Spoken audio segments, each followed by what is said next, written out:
Well, good evening, everyone, and welcome to the Raymore City Council work session for Monday, December the 12th, 2023. We have a couple of items on the agenda tonight. The first one being the Owen Good pump replacement. Sounds like an exciting topic. Let's talk about that. Thank you, sir. It's kind of. I'm just going to turn it over to Mr. Krass and let him beg. Thank you.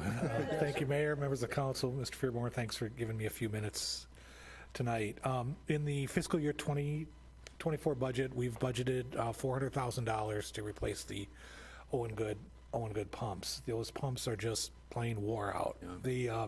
Not only are they wore out, but the controls for the pumps are wore out. We can't find replacement parts for them. It's kind of like Fred Flintstone chipping on the limestone tablet. So our maintenance company also is an engineering company, and so they have done some work on the flow monitoring of the pumps to see what is the optimum size that they need.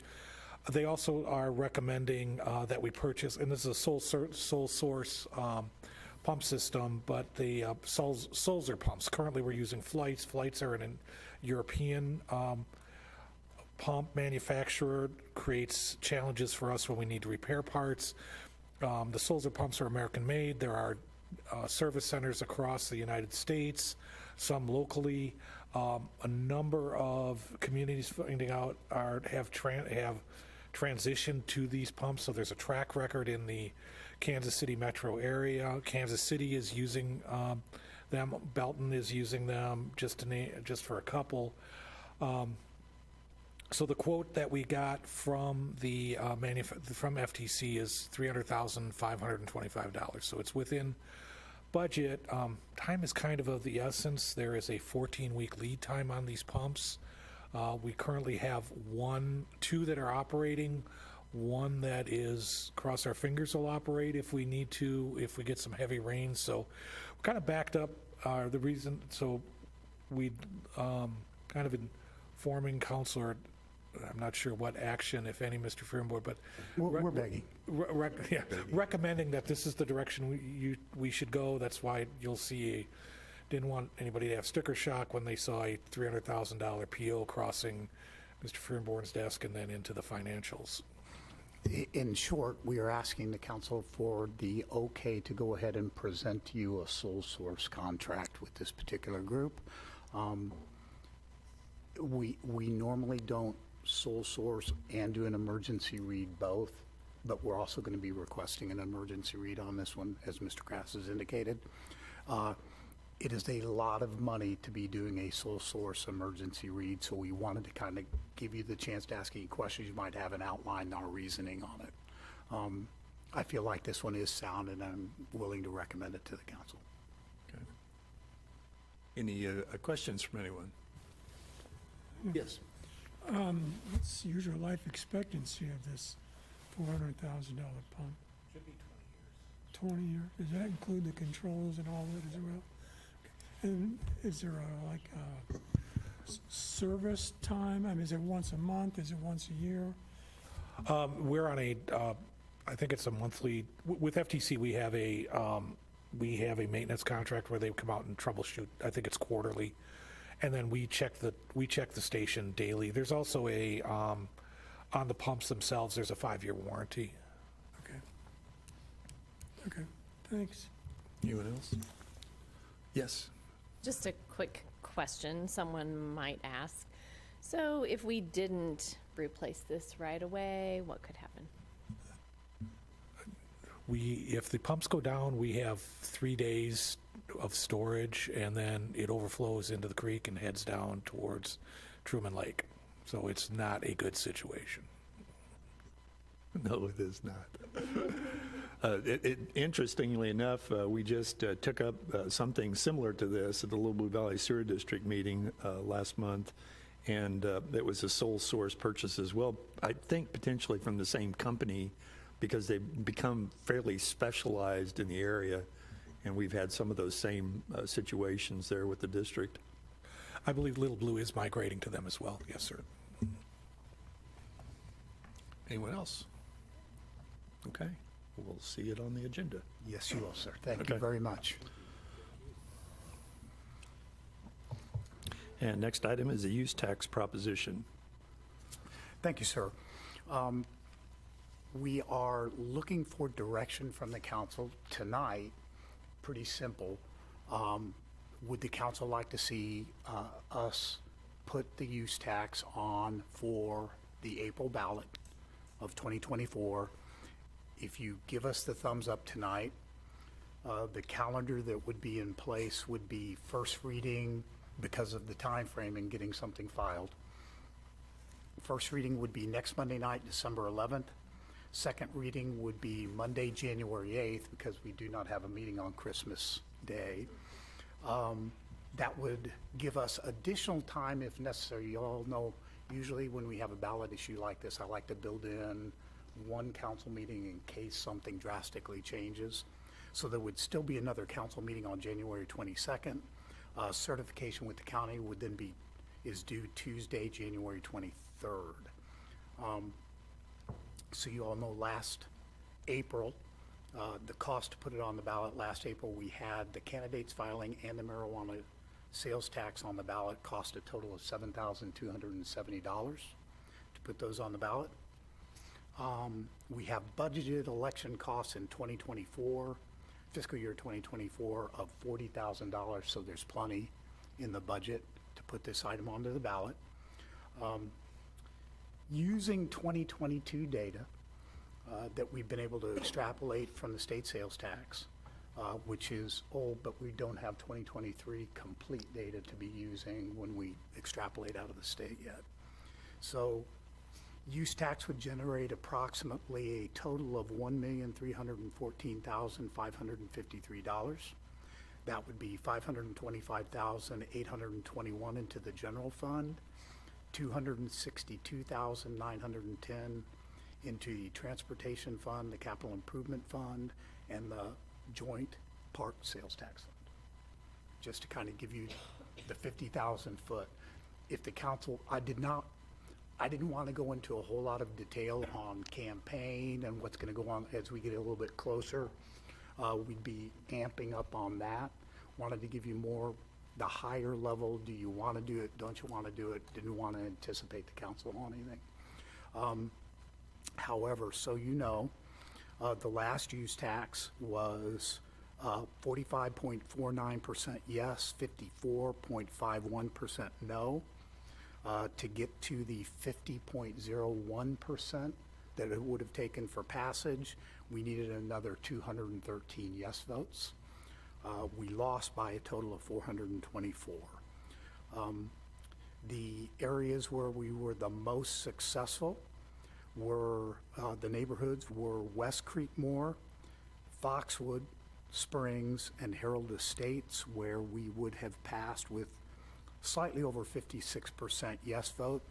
Our worst areas at 40%, or I'm sorry, almost 60% no vote were Lakeview, Rolling Hills, and Town Center.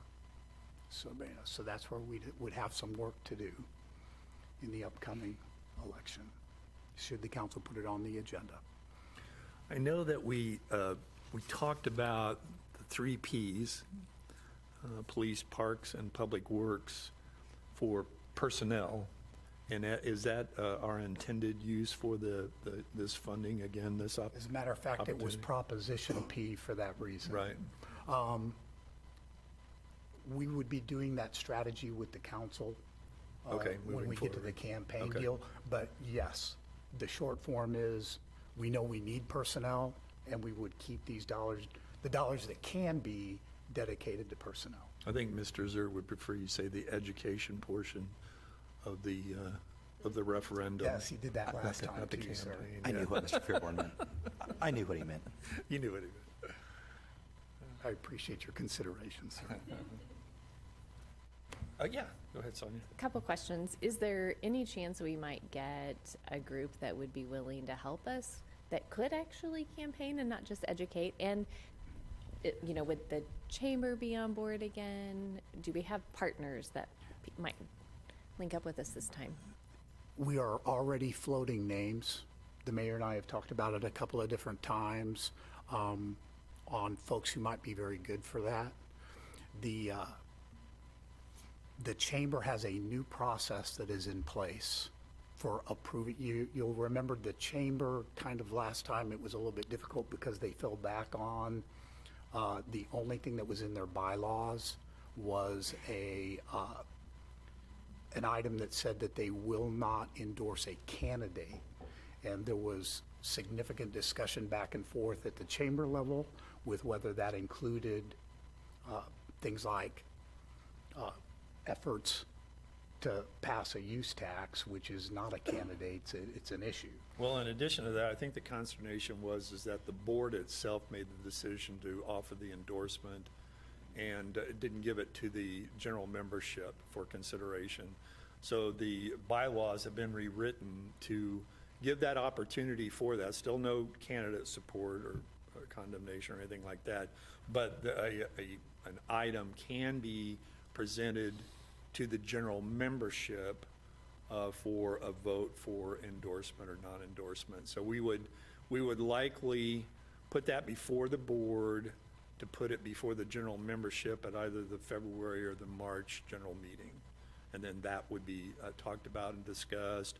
There could be an education session. There could be a yes group or a no group could present at that particular luncheon. And then the general membership, which is qualified by saying one member from each organization. If there were, say the school district was there and they've got several members that are part of the thing, there's only one vote per organization. So we would have to kind of police that. But there is the avenue by which to be able to do that now. Kevin, did you have something? No. Okay. We would very much like to get a campaign group formed. Is there something? Do we have any information about why people voted no? Anything like that could help guide us? We didn't have a group. The so to speak, primary against it. individual who, there was no group. The primary individual who got some following on it had concerns about the mapping. And how do we know it's even going to be collected and collected properly? And we made, I want to be real careful here because you would know who he is, but had a strong presence on social media calling that particular aspect of it into question. I think we can address that better this year because so many groups have now passed the use tax and it's being collected correctly and with no problems, and the whole mapping component that then went into is actually memorialized in statute. Because as the council knows, we can only use the particular language of the statute, and the use tax has to, what's on the ballot is called for within statute, and it has to match the sales tax. It can't be less, can't be more. If the sales tax goes down, use tax goes down. If the sales tax goes up, use tax goes up. They're tied. They're not the same, but they're tied. And we can't say they're the same. Can't say they're different, but we can't say they're the same. It's kind of weird.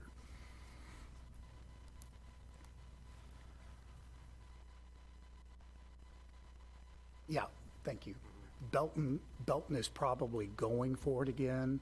They have different uses than we do for it, and so is Loch Lloyd. They have different uses for it than we do. Ours is going entirely to personnel. They're actually advertising Belton is actually advertising some capital projects with theirs, which is kind of odd because the concern would be that they would fall under the, okay, when the capital project is done, then it's an ongoing sales, or it's an ongoing use tax, then what are you gonna do?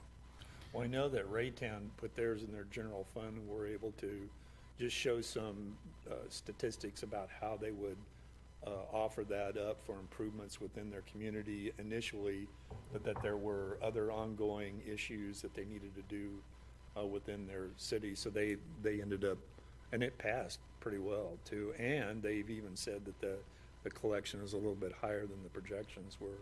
So they're able to do some major infrastructure repair work over the next couple of years with that funding. But they were hurting in that area, too. And of course, 262,910 into those other three funds, yeah, the general fund is the one that we would be committed to all personnel. The other funds, we can make transfers out of those funds to also support personnel costs, but they are going into a capital fund if we're able to get our 5, 5, and 5 that we want to do with the use tax. And there's a little bit of an anomaly that is making the finance office a little crazy. The use tax collections into the state coffers have increased dramatically in the first and second quarters. And by dramatically, I'm talking about going from 20 million a quarter to 27 million a quarter. So they're trying to figure out, because the numbers don't match the commercial commerce code. So if you go out and you just look at the individual commercial commerce codes that are making the payment, it doesn't tie out to the total amount that they're reporting on the spreadsheet, which is the sort of thing that makes our two Miss Williams, our accountant, our finance director, a little bit crazy. So they're looking into that and trying to do the deep dive that apparently the state doesn't do. But I can tell you that these are conservative collection numbers to kind of where Raytown was as well. Yeah, Kevin? Question, the county collects too, right, Cass County? That's correct. So county, states already, and, I think that's something that when we do a campaign, we need to really push that issue, because we're paying a portion of it right now. Right, absolutely. Yeah, Don? Couple things. I do think we need to have the revenue. I kind of did some research on this today, and I do think the one thing that we probably need to look at from a campaign standpoint is the last one of these that were passed was in 2021, from what I've seen, that with COVID and the industry I'm in with shipping, everything is shipped now. I mean, people make, that's how they do things with online, that the cost of inflation since 2020 to this year, real prices have went up 18%. So something that was $100 in 2020 is $118 right now, real time. That would our citizens see this as now things are going to get more expensive if I buy them online? I do think we have to, if we campaign this, we have to take into account that when we last ran it in 2022, things weren't as expensive as they are now, and people will see an added cost, and people that I've talked to about the use tax, in the last couple of years have seen that as more of a challenge. I mean, the need is there for personnel, there's no doubt about that, but I do think we have to take the financial standpoint in effect of how are people going to see this as a price increase, and is it cheaper to buy something online? And if they say, well, 2 point whatever the percent was that we may charge, could you get something dramatically cheaper online as you could from a local vendor here? And then, maybe the 2.5 would offset the savings as well. But I think the last city wasn't even in our area that passed it in 2021. So Belton, they did have an interesting proposal when they did theirs last in 2020, I think, or 22 maybe. They ran theirs the same time. That it was all like projects, and they did 4 issues on the ballot that year, and the 3 passed, but the use tax didn't, and some of the other ones were geo bond stuff. But I do think if we do this, we just need to make sure that we present it from a financial standpoint and take into account what our citizens are paying. Not that we're charged. I mean, it's just across America, everything is more money. So a added tax, it'd be hard for, I think, some people to have that appetite to say yes to it unless it's spelled correctly. So I think I'm for it. Just I think we're in a different period than we were in 2022 financially with the average person at home and what they want. So. Kevin? Yeah, and I don't like the term use tax. I think it doesn't really talk about what this really is. It should be called the fair tax, and You know, our brick and mortar people do have to compete with the online. And I was looking at some, we've always bought things through the mail or online. And if you look at an old Sears and Roebuck sales sheet, they had sales tax that they figured on there. But I think who got the sales tax was Chicago when they sold something. The money went there, it didn't go where it was delivered. But I do think, you know, there's, just because you buy something online, just because you make money online, you still got to pay taxes on that. Taxes are collected. I'm really disappointed in our state and federal government for even making us go through this. I think it should be automatic, just like it is for any other taxes. So that's just my 2 cents. Yeah. Anyone else? Yeah, Tom? Over biscuits and gravy, we've had a conversation. One of the comments that they've made is, well, you're making enough money off this marijuana tax anyway, what do we need to vote for this for? So I'm throwing that out there just for discussion, is if we do get together at later times, that might be something to think about, because as a taxpayer, they may not know what we're generating in situations like that. Having those numbers might be of benefit. You know, I don't know what the wear and tear is on our road surfaces with regard to all the delivery vehicles that are now going through the city on a regular basis. I know in the last 10 years, I've seen a significant increase. Amazon, FedEx, UPS trucks, everywhere. And, I mean, it's got to be a wear and tear on our streets. And some of this does go into the transportation tax, so we can maintain those streets.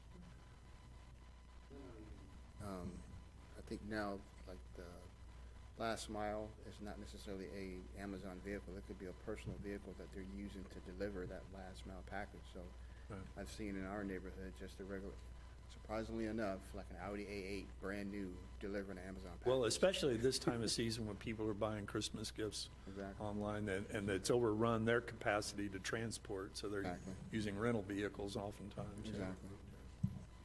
Yeah, Sonia? Along that note, how much time is our police department spending researching things that are taken from porches? You know, it does cost the city extra money to support that kind of shopping, so this would pay Point. back there Yep. too.